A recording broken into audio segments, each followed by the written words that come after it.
السلام عليكم. عليكم السلام يا مستر، عامل ايه؟ الحمد لله بخير، انت اخبارك؟ الحمد لله. طلع انا شفتها، طلع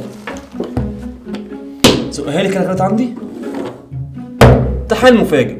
اذكر لي بقى يا حلو نوع الحركه اللي حصلت دلوقتي.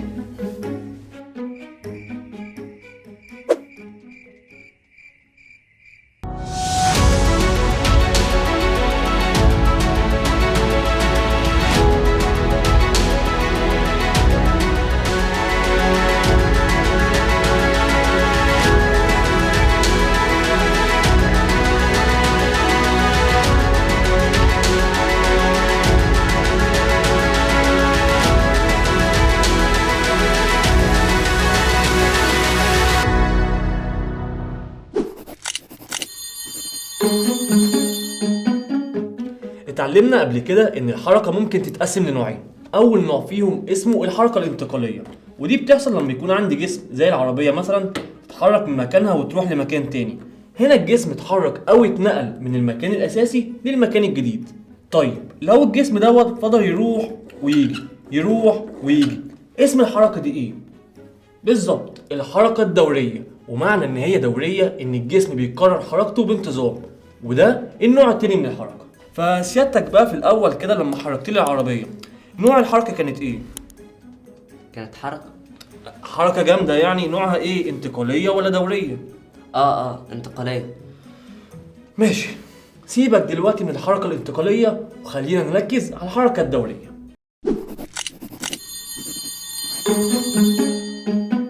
الحركة الدورية زي ما اتفقنا هي الحركة اللي الجسم بيعملها بشكل متكرر وبشكل منتظم، ودي كمان بتتقسم لنوعين.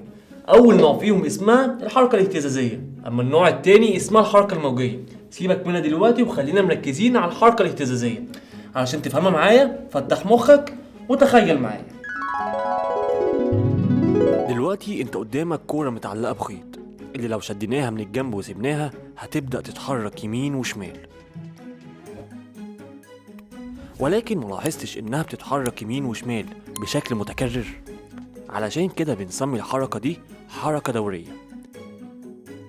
بس خلي بالك، هي فعلا بتتحرك يمين وشمال بس على جانبي موضع السكون، علشان كده بنسمي الحركة دي حركة دورية اهتزازية، لأن الجسم كأنه بيتهز حوالين نقطة معينة اللي هي موضع السكون.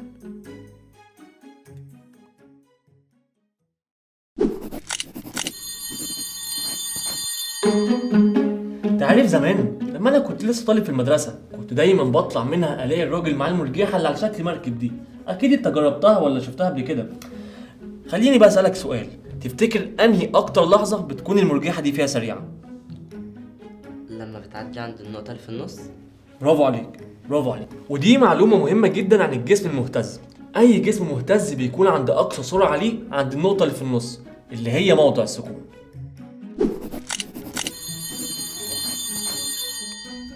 دلوقتي بقى هنعمل حاجة اسمها التمثيل البياني للحركة الاهتزازية. ما تقلقش، أنا عارف إنها صعبة، هبسطها لك. تمثيل بياني معناها إن أنا أحاول أرسم الحركة على ورقة. بقول لك إيه، تخيل معايا. هتشوف قدامك جهاز فيه قطع معدنية متعلقة بأساتك، مهمتها إنها تعمل حركة اهتزازية ولكن لفوق وتحت. وعلشان نرسم الحركة دي محتاجين قلم. هتلاقي اللي طلع شكل موجات بتتكرر بشكل منتظم، والشكل ده احنا بنسميه حركة توافقية بسيطة. في بقى كام مصطلح مهم هندرسهم في الشكل ده. أول حاجة هي سعة الاهتزازة، اللي معناها هو لما القلم اتهز رسم اهتزازة واسعة قد ايه، علشان كده اسمها سعة الاهتزازة. أما تاني حاجة هي الاهتزازة الكاملة، وهي الحركة اللي بتحصل لما الجسم المهتز بيمر بنفس النقطة مرتين ورا بعض. القلم علشان يعمل الاهتزازة الكاملة أكيد بياخد وقت. الوقت ده احنا بنسميه الزمن الدوري، لأن ده الزمن اللي اتعمل فيه اهتزازة أو دورة كاملة. وده تالت مصطلح معانا، الزمن الدوري. وآخر حاجة هنقولها هي التردد، وده معناه هو الجسم عمل كام اهتزازة كاملة في وقت محدد، وهو ده رابع مصطلح معانا.